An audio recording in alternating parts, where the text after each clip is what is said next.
Friends, welcome to my channel. ఈరోజు చిన్ని serial గురించి తెలుసుకుందాం. నువ్వు పాజిటివ్గా చెప్తున్నావు, అలాగే మధుకిట అలానే చెప్తుంది. నువ్వు చాలా రేర్ పీస్ బావా, నీలాంటి మంచోడు ఈ లోకంలో ఎవ్వరు ఉండరు. థ్యాంక్స్ బావా, ఇలా ఎమోషన్ అవ్వకు బావా, నేను తట్టుకోలేను. అలాగే బావా, కంగ్రాట్స్, మంచి మ్యాచ్ అనేది సెట్ అయింది. జోడీ అనేది బ్యూటిఫుల్గా ఉంది అంటే గుడ్ నైట్ బావా అంటారు. నువ్వే నరకంలో ఉన్నావు బావా, అలాగే నా బాధ చెప్పి నేను ఇంకా బాధ పెట్టలేను బావా అని బాధపడతాడు పాప. ఫ్రెండ్ వచ్చి మా చెల్లెలు క్లాసికల్ డ్యాన్స్ అనేది చేస్తుందివే, ఆ టీచర్ రాలేదు, నువ్వు చేసి ఇస్తావా అంటే ఏం మాట్లాడుతున్నావు అంటే ఈ చెల్లెల కోసం చేసి ఇవ్వవా అంటే మధు క్లాసికల్ డ్యాన్స్ అనేది చేస్తుంది. మధుని ఎత్తుకుంటాడు, ఎత్తుకోగానే మ్యాడీ వద్దు వద్దు అని అంటాడు. తర్వాత మన మ్యాడీ అంటే ఎంత బాగా చేసావు తెలుసా, చాలా బాగా చేసావు వావ్ అని అంటే థ్యాంక్స్ మ్యాడీ అని మన మధు అంటే నా బావ ఇతనికి ఎంగేజ్మెంట్ ఉంది రేపు అని చెప్పి ఎంగేజ్మెంట్ అందరూ మిస్ అవ్వకుండా వచ్చేయండి అంటే రేపు కాలేజ్ డుమ్ అన్నమాట, అంతే కదా.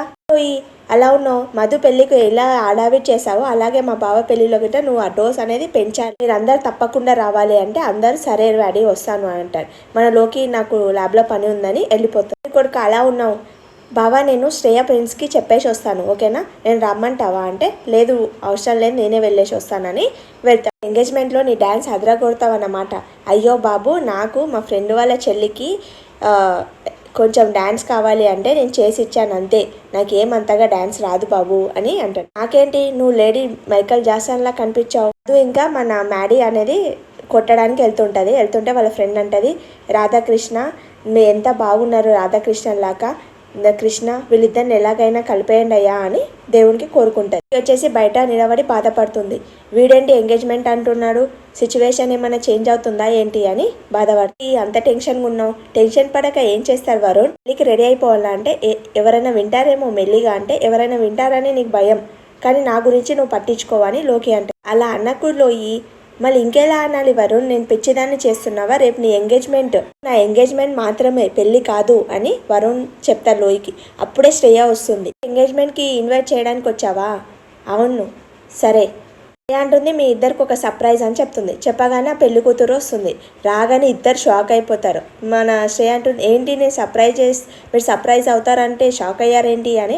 అదేం లేదు, సడన్గా ఈమె చూసేసరికి మాకు అలా అనిపించింది. నువ్వేంటి అతిథి ఇక్కడ, సడన్గా నేను చూడాలనిపించింది అని తను అని శ్రేయని అడిగితే కాలేజ్లో ఉన్నావంటే అందుకే ఇక్కడికి వచ్చేసాను అని అంటది ఆ పెళ్లి కూతురు. నిన్ను చూడలేకపోతుంది బ్రో, ఈమె నా బ్యూటిఫుల్ వదిన, ఈమె మా లోకి అని ఇంటర్వ్యూ చేస్తుంది. తను అంటది, నువ్వు మ్యాడీ శ్రేయ పెద్ద గ్యాంగ్ అంట కదా కాలేజ్లో అని అంటది. ఇప్పుడు ఎంగేజ్మెంట్కి రావాలి, ఆల్రెడీ అన్న ఇన్వైట్ చేసిండొచ్చు వదిన కదా అన్నయ్య అంటే అవును అదే చెప్తుంటే మీరు వచ్చేసారు, మీరు షాపింగ్ చేయడానికి వెళ్ళాలి, మేము మళ్ళీ వస్తామని వాళ్ళు వెళ్ళిపోతుంటే మన పెళ్లి కూతురు ఉంటారు కదా వరుణ్కి ఒక గిఫ్ట్ ఇవ్వడానికి గిఫ్ట్ ఇస్తుంది అనమాట. తను iPhone 17 Pro అనేది గిఫ్ట్ ఇస్తుంది. తను ఇవ్వగానే బ్రో నువ్వు ఎంత లక్కీ బ్రో, ఎంత కాస్ట్లీ గిఫ్ట్ ఇచ్చిందంటే నా ప్రేమ కన్నా ఇది కాస్ట్లీ కాదు లేస్టయ్యా అని తను ఏడుస్తుంది. అంత అయిపోయింది, గిఫ్టులు షాపింగ్లు అన్నీ ఉన్నాయి అంటే మినిస్టర్ కూతురు వచ్చేసరికి నమ్మిన ప్రేమ తగ్గిపోయింది కదా అని అంటే అది కాదు లోయి అని వరుణ్ అంటాడు. నాకన్నా అందంగా ఉంది కదా, నన్ను చీట్ చేయాలనుకున్నావు, నేను అలాంటి వాడిని కాదు లోకి, నేను చచ్చిపోతానని అక్కడికి వెళ్తారు. వాళ్ళు ఇద్దరు మాట్లాడుతుంటే మన మధు చూసి లోయి వరుణ్ ఏంటి అంత సీరియస్గా మాట్లాడుతున్నారు అని మన మధు అంటావు. వరుణ్ తెలీదు లోయి, కానీ నీకు మాట ఇచ్చాను కదా నువ్వే నా వైఫ్ అని, ఇక నేను ఆ పెళ్ళి ఎలాగైనా ఆపుతాను నన్ను నమ్ము అని వరుణ్ అంటాడు. అప్పుడే శ్రేయ పిలుస్తుంది, అన్నయ్య త్వరగా లేట్ అవుతుందని పిలుస్తుంది. ఎలాగైనా నేను ఎంగేజ్మెంట్ ఆపుతాను, నన్ను అర్థం చేసుకో, డైరెక్ట్గా గిఫ్ట్లు ఇస్తుంది. వరుణ్ ఏమో పెళ్ళి ఆపుతాను అంటాడు. నేను మోసపోతున్నానా ఏంటి అని మనలోకి ఆలోచిస్తుంది పాపం నేర్చుకుంటూ. ఫ్యామిలీ అంతా కలిసి ఒక డ్రెస్ అనేది సెలెక్ట్ చేస్తారు. అయితే మన శ్రేయ ఒక డ్రెస్ సెలెక్ట్ చేస్తే మన మ్యాడీ అంటాడు, పబ్బుకి కాదు సెలెక్ట్ చేసాల్సింది మన ఎంగేజ్మెంట్కి అని అంటాడు. ఫ్యామిలీతో ఉన్నప్పుడు మన లోకి కాల్స్ వరుణ్కి కాల్ చేసి అతను కట్ చేశాడు అనమాట. ఓరి నాయనో వీడేంటి ఫోన్ కట్ చేస్తున్నాడని మన లోకి అంటారు.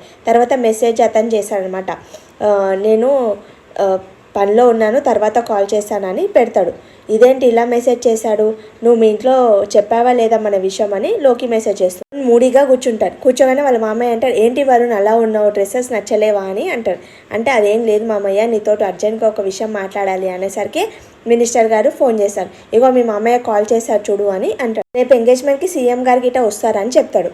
తర్వాత మన దేవ వెళ్ళి షోల్డర్ పైన చేసి మీ మామయ్యని ఒక రేంజ్లో తీసుకెళ్తున్నావు నువ్వు అని మ్యాడీ అంటారు, నువ్వు చాలా లక్కీ అని ఎంగేజ్మెంట్కే సీఎం వస్తుందంటే నీ పెళ్ళికి పిఎం వస్తుండేమో అని అంటే నేమో చెప్తానన్నావు. ఏం లేదు మామయ్య, ఇవి అరేంజ్మెంట్లు అన్నీ దాని గురించి అని అంటే అవన్నీ ఏం టెన్షన్ పడదు, నేను చూసుకుంటాను కదా అని మ్యాడీ అంత లక్కీ కదా, ఒక మినిస్టర్ సంబంధం వచ్చింది అంటే వరుణ్ చాలా మంచోడు సప్న, అందుకే అలాంటి సంబంధం వచ్చింది. టాప్ టికెట్ అని వెళ్తాడనమాట.